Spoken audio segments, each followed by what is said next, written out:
अंशदान या सकल लाभ, कंट्रीब्यूशन या ग्रॉस प्रॉफिट।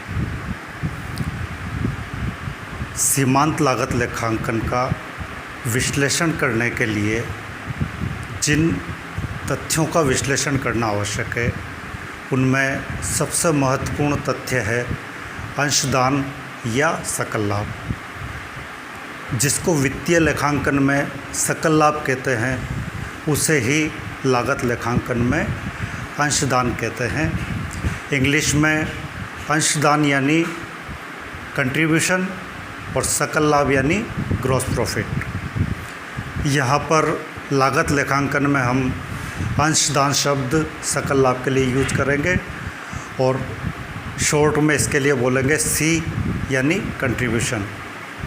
संक्षिप्त में सी का मतलब कंट्रीब्यूशन। कंट्रीब्यूशन का मतलब है कुल विक्रय में से कुल परिवर्तनशील लागतों को घटा देने के बाद जो शेष राशि बचेगी वो अंशदान कहलाएगी, यानी सेल्स माइनस वेरिएबल कॉस्ट बराबर अंशदान। इसमें जो मुख्य तथ्य हैं वो हैं सेल्स, वेरिएबल कॉस्ट, कंट्रीब्यूशन। इसके अलावा अन्य जो तथ्य हैं उनमें है फिक्स्ड कॉस्ट, टोटल कॉस्ट और नेट प्रॉफिट। हम इन 6 ही घटकों को विस्तार से समझेंगे और इनका विश्लेषण करने के साथ ही लागत से संबंधित, प्रॉफिट से संबंधित, सकल लाभ से संबंधित हर तथ्य स्पष्ट हो जाएगा। यानी इन 6 तथ्यों में जो मुख्य हैं वो है विक्रय, परिवर्तनशील लागत या सीमांत लागत, अंशदान या सकल लाभ, फिक्स्ड कॉस्ट यानी स्थायी लागत, टोटल कॉस्ट और नेट प्रॉफिट। इसमें सबसे पहले अंशदान बराबर होगा विक्रय में से कुल परिवर्तनशील लागतों को घटाने के बाद जो शेष राशि बचेगी वो अंशदान कहलाएगा। यह हम अंशदान के लिए सी, विक्रय या सेल्स के लिए एस और वेरिएबल कॉस्ट या मार्जिनल कॉस्ट के लिए वी यूज करेंगे, यानी एस माइनस वी बराबर कंट्रीब्यूशन, एस माइनस वी बराबर सी। जब एस माइनस वी बराबर सी है तो इसी तरीके से वी बराबर यानी वेरिएबल कॉस्ट बराबर एस माइनस सी, यानी परिवर्तनशील लागतें बराबर विक्रय में से यदि अंशदान को घटा दिया जाए तो परिवर्तनशील लागतें, और विक्रय बराबर वेरिएबल कॉस्ट और अंशदान को जोड़ दिया जाए तो विक्रय, यानी विक्रय, परिवर्तनशील लागत और अंशदान के आधार पर हम तीनों में से जो भी तथ्य हमारे पास उपलब्ध हैं उनका आधार पर किसी एक अज्ञात राशि को निकाल सकते हैं।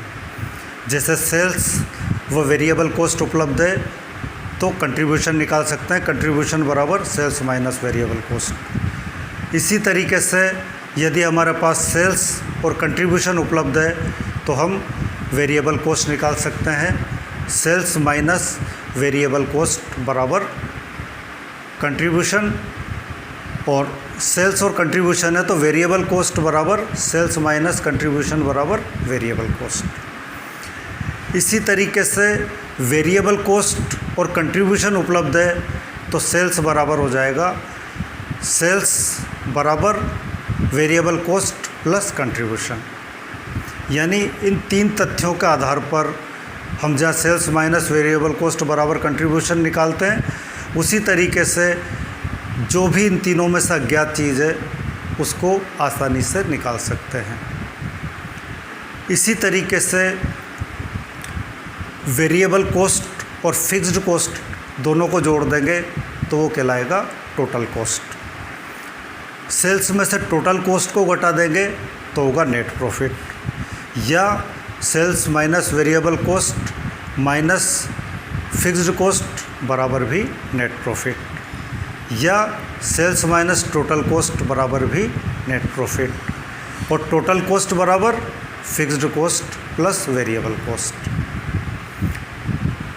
यानी जहाँ कंट्रीब्यूशन बराबर सेल्स माइनस वेरिएबल कॉस्ट है, वहीं नेट प्रॉफिट बराबर sales minus variable cost minus fixed cost, या यूँ कहें नेट प्रॉफिट बराबर कंट्रीब्यूशन माइनस फिक्स्ड कॉस्ट बराबर नेट प्रॉफिट। इसी तरीके से फिक्स्ड कॉस्ट को भी ज्ञात कर सकते हैं। कंट्रीब्यूशन में से नेट प्रॉफिट को घटा देंगे तो फिक्स्ड कॉस्ट, और नेट प्रॉफिट और फिक्स्ड कॉस्ट को जोड़ देंगे तो उनका योग कंट्रीब्यूशन। यानी जो इन 6 ही चीज़ों का आपस में संबंध है, उनके आधार पर जो चीज़ें उपलब्ध है, उन उपलब्ध चीज़ों के आधार पर हम अनुपलब्ध चीज़ को ज्ञात कर सकते हैं। यानी sales, variable cost, fixed cost, total cost, net profit, contribution, इनमें से जो भी उपलब्ध है तथा जो भी उपलब्ध नहीं है, तो जो उपलब्ध नहीं है उसको उपलब्ध के आधार पर, इन समीकरणों के आधार पर ज्ञात कर सकते हैं। मूल समीकरण है कंट्रीब्यूशन बराबर सेल्स माइनस वेरिएबल कॉस्ट, और नेट प्रॉफिट बराबर sales minus variable cost minus fixed cost, या नेट प्रॉफिट बराबर सेल्स माइनस टोटल कॉस्ट। इन गणनाओं के आधार पर हम आगे अन्य गणनाएं भी करते चले जाएंगे और अनेकों महत्वपूर्ण निष्कर्ष निकालने में प्रबंधक इस आधार पर सक्षम हो सकेंगे, और इन निष्कर्षों के आधार पर प्रबंधक अनेकों महत्वपूर्ण निर्णय ले सकेंगे।